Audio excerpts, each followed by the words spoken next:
Olá, a editora Ateneu e eu, Marcos Nogueira, a Marina Borg e o Maurício Sgobi, autores deste livro, da série Diagnóstico Psiquiátrico, um guia, transtornos de personalidade e transtorno do controle dos impulsos.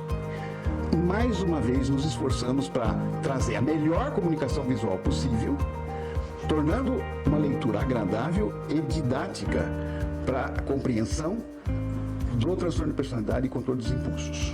As noções de personalidade são importantes para a gente começar compreendendo o que é personalidade, que é a nossa dinâmica das questões genéticas herdadas e das experiências singulares, que vão contar com as nossas percepções e que vão constituir a nossa compreensão de ser, de sentir e de desempenhar o nosso papel social.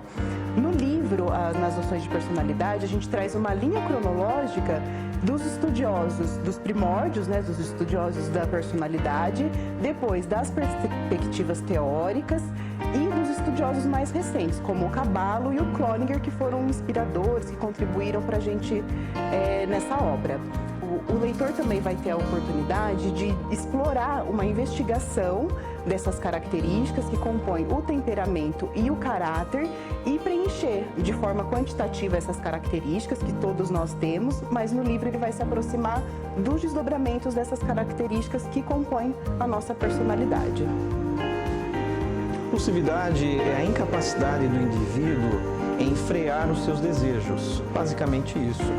Um dos exemplos mais comuns que a gente pode citar seria o jogo patológico, que são atos repetitivos ligados ao jogo, caça-níquel, carteados, games, jogos eletrônicos, em que a pessoa ela caracteriza-se, gera prejuízos na vida dela, principalmente prejuízos financeiros, prejuízos afetivos, prejuízos na ordem familiar e principalmente no aspecto funcional. As parafilias são transtornos da preferência sexual, onde a pessoa ela consegue apenas obter o prazer com exclusividade em uma determinada fantasia sexual. Por exemplo, o sadomasoquismo, onde a pessoa obtém o prazer com o sofrimento do outro.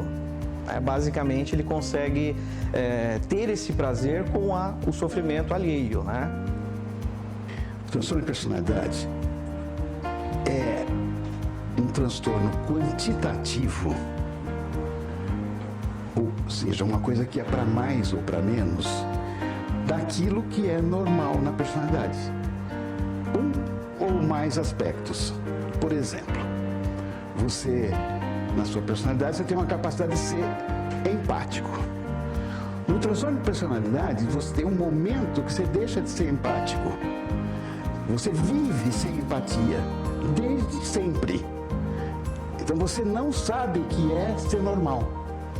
Você vive só um aspecto lesado da sua personalidade e toda a sua vida está envolvida nisso, tanto para você como para quem vive com você, que sofre as consequências dessa situação. Respondi a essa pergunta, né? Perfeito. Pergunta 1, ok. Agora a segunda. Dr. Marcos, quais os tipos mais comuns de transtorno de personalidade? Os transtornos de personalidade, eles são 10 tipos aproximadamente. Tem autores que chegam a ver 15, outros 8. Mas, nesses 10 tipos, eles estão divididos em 3 grupos, que a gente coloca um nome, para ficar mais didático, de grupo dos isolados, aquele que não quer viver com o outro, ou tem quase que uma impossibilidade de viver com o outro. O segundo grupo, que é aquele que a pessoa sofre as consequências da ansiedade o tempo todo, então ela fica assustada, dependente, evitando pessoas. E um terceiro grupo, que é o que chama mais atenção, do ponto de vista de comportamento e de sociedade, que é o grupo dos egoístas, onde você tem uma personalidade narcísica, como muitos políticos, uma personalidade histriônica, que é aquela pessoa que acha que está sempre querendo se dizer que é o máximo, a personalidade dos amorais, dos frios de sentimentos. Aquelas que geralmente 70% são criminosos, que são os grandes psicopatas. E como, por exemplo, um filme que a gente cita no livro Hannibal, né, que ele fazia um planejamento de destruir o outro integralmente, inclusive com o canibalismo. E no caso das personalidades dos isolamentos, você tem um filme que o Perfume é um rapaz que fazia perfume com a essência das pessoas, com o sangue, fazia uma coisa que ele viveu aquilo, ele não tinha contato com ninguém, ele não se importava em namorar nada, ele só queria fazer aquilo na vida e vivia isolado. Acho que todo mundo, quem não viu o Perfume, ele também é citado no nosso livro. O nosso livro faz um esforço muito grande para dar exemplos. Agora, o forte do nosso livro, que as pessoas vão se apaixonar, são os cartoons de cada transtorno de personalidade. Tem um artista que trabalha junto com a gente, que é o Camilo Riani, que é absolutamente incrível para traduzir o que é uma pessoa através dos cartoons dele.